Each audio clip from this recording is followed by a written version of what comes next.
दिनै 27 जानुवारि थांनाय 2020 मायथाइयाव बर'नि खेबसे नङा खेबनै नङा खेबथाम थामथि बर'नि गोजोन गोरोबथाखौ खालामनो हानाय जादोंमोन। दुलाराय बर' फरायसा आफादनि दैदेननायनि गेजेरजों NDBनि मोनब्रै हानजा आरो खौसेथि बर' सुबुं आफाद ज'है बर'नि माहारि आफादफ्रा लोगो नांनानै दिनैनि बे सानावनो 27 जानुवारि गोसोखांजाथाव सान बे सानाव मुंसाइ होनाय जादोंमोन गोदान दिल्लीयाव। आरो ओइदिनखालि जों मानगोनां भारतनि नखर बिफाननि मन्त्रि अमित शाह, आसामनि मानगोनां बै समनि गिबि मन्त्रि सर्बानन्द सन'वाल आरो फाइनेन्स मन्त्रि बै समनि रां बिफाननि डक्टर हिमन्त बिश्व शर्मा दिनैनि गिबि मन्त्रि बिथां थानाय आरो BTC-निफ्राय बै समावहाय हाग्रामा महिलारि बिथां आरो जों गासै बुंनो थाङोबा एबसु NDB आरो खौसेथि बर' सुबुं आफादनि दैदेनगिरिफ्रा बे बर'नि थामथि गोजोन गोरोबथायाव सागान होनाय जादोंमोन। दिनै बिनि गोसोखांथाव सान आरो ओंखायनो जोङो दिनैहाय बावहाय माखासे हाबाफारि लानानै बे सानखौ फालिनाय जादों। गुबैयै फुङाव जोङो 9 बाजियाव मुंख्लंफोरनि मुङैहाय जोङो बिबार बावनाय हाबाफारि बेखौ मोजाङैनो जोङो मुंख्लंफोरनि बा बिथांमोनखौ गोसोखांनानै जोङो मान बावबाय।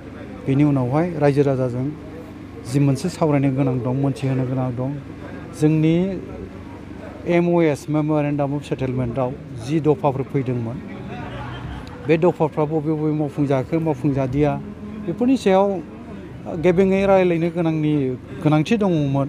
माखासे बाथ्राफोरखौ बुंनाय जाबाय। दिनैसिम गभर्नमेन्टआ माखासे मावनो लादों थिगानो, जों लुबैनाय बायदि जाजोबाखै, बेबो सैथो बाथ्रा। आरो गुबैयैहाय नैबेबो बाथ्राया सैथो, बेखौबो जों गनायनांगोन जे दुलाराय बुहुमाव कर'ना भाइरास बा COVID-19 जि मोनसे गिख्रंथाव थासारि फैदों बा बे बेरामा साग्लोबदों, बे जाहोनावबो जोंनि लुबैनाय बायदि जोङो गोख्रैयै खामानि मावनो लानायाव बेबो हेंथा मोनसे जानानै नुजाथिदों। आरो दिनै बुंनो थाङोबा दुलाराय बुहुमनि राजखान्थि हालोदा जथ्रोदबाय कर'ना भाइरास बा COVID-19नि थाखाय। बे जाहोनाव भारत हादोरनि हालोदाबो एसेबां मोजां नङा। आरो ओंखायनो जोंनि आसाम रायजोआवबो जों लुबैनाय बायदि रांखावरिफोरनि बाथ्राखौ बुंनो थाङोबा बा रायजो राजानि जौगाखांनांगौनि माखासे बिथांखि लानानै हाबा मावनांगौ जायोब्ला बावहायबो जोङो फावसायनो गोनां जानाया बे सैथो बाथ्रा। ओंखायनो माखासे दफाफोरा दिनैहाय मावफुंजानो थांदों, माखासेया मावफुंजानो थाङाखै, गोबाङानो मावफुंजानो दंबावो। गुबैयैहाय गोजामसिन दाबि हिसाबै बर'फोरनि राजखान्थि दाबि मोनथामनि गेजेरावहाय आलादा बड'लेण्ड सोरजिनायाथ' 1 नं दाबिमोन जोंहा। नैथिया जाबाय बुरलुंबुथुर दैमानि खोलाहा सेरफाङाव थानाय बर'फोर बा ट्राइबेलफोरनो मोनसे नीलाचल उत्तर डिस्ट्रिक्ट काउन्सिल सोरजिनाय दंमोनखाय बेफोर दाबि, आरो मोनसेया कार्बि आंलं आरो सा काछारनि माबायावहाय रायजो जानाय, जिल्लायाव रायजो जानाय बर'फोरखौ हाजोआरि ट्राइबेल गनायथि मोनहोनाय। दा बिसोरनि गेजेराव बुंनो थाङोबा जोंनि दिनैनि बर' कसारि अनसाइ गावहायारि खुंथाय जोंनो सरकारा होनाय जि खुंथाय खाबु होदों, बेजों संकसनिफ्राय सदियासिम जों रायजो नागिरनाया दिनै बुंनो थाङोबा सेटेलाइट कनसेप्टआवहाय मरलेस जाफुंबाय होनजायो आरोखि। मानोना जोङो कन्टिनिउटि एरिया लानानै संकसनिफ्राय सदियासिम आलादा रायजो बिदोंमोनब्लाबो जोंनि सुबुं सानखोफोर, जोंनि रायजो जानाय हालाम, बावहाय रेभिनिउ भिलेज, फरेस्ट भिलेज बेफोरनि आरो सुबुं अनजिमानि 50% एबाभ, more than 50% आरो less than 50% बेफोरनि क्राइटेरिया थायोखाय बेफोरखौ दाजाब दानख' खालामनानै जोंहा संकसनिफ्राय सदियासिम रायजो मोननांगौ जेंना जानानै फैदों। दा सनितपुर आरो बिश्वनाथ जिल्लानि बाथ्राफ्रा कमिसननि गेजेरजों सोसनजानाय बाथ्रा दङ।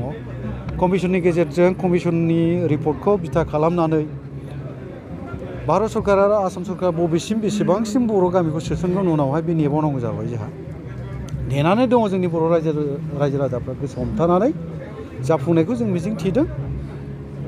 दा बेसेबांसिम जाफुंहैयो बे समनिनो बाथ्रा। ओंखायनो दा नाथायबा माखासे जेंनानि थाखाय जोङो दिनैबो खौसे जानानै जुजिबावनांगोन। आरो बेयो जाहैबाय कार्बि आंलं इस्युखौबो जोङो जाफुंहोथारनांगोन।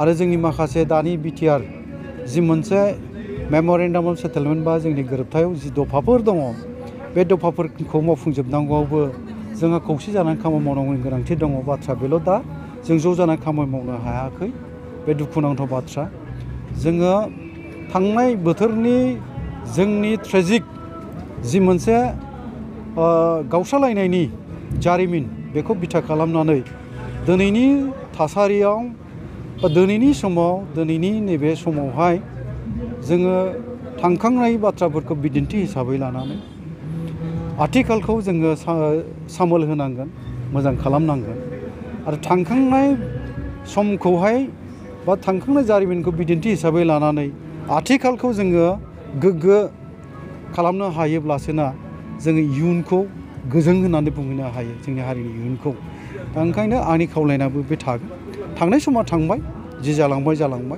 फैगासिनो थानाय समाव जोङो बर' एस ए हल गासैबो माहारि आफादफोरनि दैदेनगिरिफोर माहारि आफादफोर आइ आफा रायजो राजा बिदा फंबाय बिब' बिनानाव ज' जानानै जोंहा हाबा मावनायनि दाबो गोनांथि दंथारो ओंखायनो ज' जानांगोन जोंनि आद्रा थानाय थांखि मिजिं सिमांखौ जों जाफुंहोनांगोन बयबो जयैनो बेखौ आंनि खावलायनाय थाबाय आरो दिनैनि समावहाय 27 जानुवारिजों जि फालिथाय जोंनि सान फालिनाय बेनि गेजेरजों आं बे मेसेजखौनो होनो लुबैदोंमोन जे जोंहा दाबो जोंनि थांखि मिजिंआ जाफुङाखै मावबावनांगौ हाबानि बिबान गिलिर बिबान जोंहा दङ बेखायनो आंनि खावलायनाया बेनो थाबाय उननि थाखाय जोङो ज' जानानै गासैबो हारिनि जेंना जेथोफोरखौ बोस्रांनानै बर' हारिखौ बड'फानि जि मोनसे सिमां मिजिं थांखिमोन मोन्थोरमोन बर'खौ बुहुमाव मोनसे गेरेमसा हारि दानाय जौगासार हारि दानाय बे प्लेनिंआ बे सानस्रिया जाफुंसार जाहैथों